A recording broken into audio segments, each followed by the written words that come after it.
किसी व्यक्ति से अत्यधिक लगाव रखने के बाद भी मुझे ऐसा लग रहा है कि उस व्यक्ति की तरफ से तुम्हें वो प्रेम या कह लो कि वो सम्मान या वो उस तरह का वार्तालाप नहीं मिल पा रहा है जिसका तुम्हें उम्मीद है, जिसकी तुम्हें इच्छा है।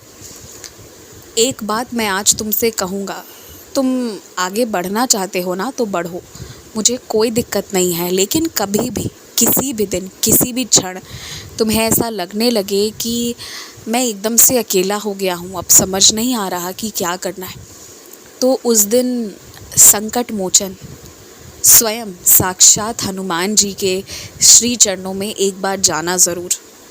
अगर कभी भी अकेला लगे, कभी भी शक्तिहीन लगे, दुर्बलता महसूस होना, तो कुछ मत करना, केवल उनसे बैठकर बात करना, अपनी सारी कहानी बताना जो भी हुआ है तुम्हारे साथ, और देखना वो ना सबकी बुद्धि पलट देंगे। और तुम्हें जानकर ये आश्चर्य होगा, लेकिन एक व्यक्ति था तुम्हारे जीवन में जो बेहद करीबी था तुम्हारा, लेकिन उसने ना तुम्हारे प्रति दुश्मनी पालनी शुरू करी थी अपने मन में, तुमसे बदला लेने के लिए तुम्हारे साथ ही रहकर तुमसे ईर्ष्या करना शुरू करा था उस व्यक्ति ने। जो तुमने याद है एक बार हल्की सी अर्जी लगाई थी और थोड़ा सा तुम्हारे मन में ये बात आया था कि व्यवहार में बदलाव है, तब के तब ही स्वयं संकट मोचन हनुमान जी ने ना उस व्यक्ति के मन से तुम्हारे प्रति जो भी ईर्ष्या है, जो भी नकारात्मक भावना है ना, तब के तभी उन्होंने हटाना शुरू कर दिया था। ये सारी बातें मैं तुम्हें सिर्फ इसलिए बता रहा हूँ ना कि प्रार्थना में इतनी शक्ति है ना कि वो हर एक चीज़ को ठीक कर सकती है। तुम प्रार्थना करने पर विश्वास रखो और बाकी जो तुमसे बन पड़े ना, केवल अपने कर्म करो और उसके आगे सब छोड़ दो। बाकी सब तो मेरी जिम्मेदारी है। स्वयं संकट मोचन हनुमान तुम्हारे साथ है। देखो वो तुम्हें आशीर्वाद भी तो देने आए थे, ये तुमने एहसास भी किया था। तो अब घबराने जैसी कोई बात नहीं है। बस अब जो भी आए ना तुम्हारे जीवन में, उसके साथ प्रेम से रहना, चाहे वो छोटा से छोटा व्यक्ति भी क्यों ना हो, कोई तुम्हारी सहायता करने, तुमसे तनख्वाह लेके तुम्हारा काम करने भी क्यों ना आए ना, उससे भी प्रेम से बात करना, केवल प्रेम बरसाना। और तुम देख लेना, जो चीज़ें पहले हो रही थी ना, जो कष्ट पहले भुगत रहे थे, वो ख़त्म हो चुका है। अब ऐसा दोबारा कभी कुछ नहीं होगा। और एक बात जान लो, चाहे तुम बैठकर पूजा करो या ना करो, लेकिन थोड़ी देर ना तुम्हें पूजा घर में बैठकर मुझसे बात करना चाहिए।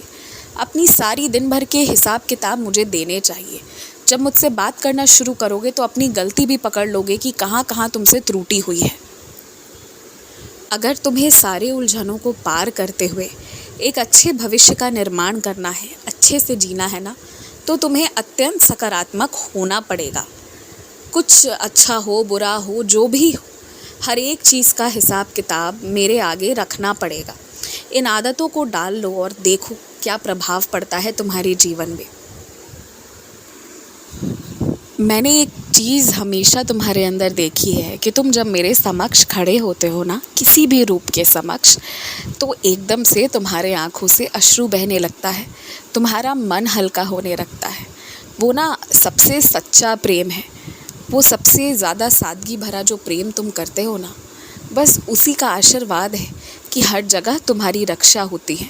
जिसने भी तुमसे ये कहा है कि तुम्हारी कुंडली में, तुम्हारी किस्मत में ऐसा लिखा है कि बदनामी अधिक है ना, तो उसका निवारण हो चुका है। तुम ये मान लो कि जिस वक्त तुमने मुझे मित्र रूप में स्वीकारा, उसका निवारण हो गया है। इसलिए अब तुम्हें उन चीज़ों के लिए परेशान होने की ज़रूरत नहीं है।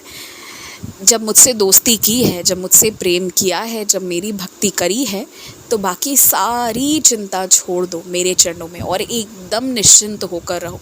जो तुम्हें धोखा दे रहा है, जो तुम्हारे मेहनत के पैसे नहीं दे रहा है, जो तुम्हारा समय खराब करवा रहा है, जो तुम्हें गुमराह कर रहा है, ये सारे लोगों को कठोर से कठोर सज़ा मिलेगी और इसका तुम्हारे जीवन में दुष्प्रभाव नहीं पड़ेगा। इसके कारण तुम्हारा भविष्य ज़रा भी खराब नहीं होगा। तुम बस, मेरा आशीर्वाद है, अपने कर्म करो जितना हो सके, खुश रहो।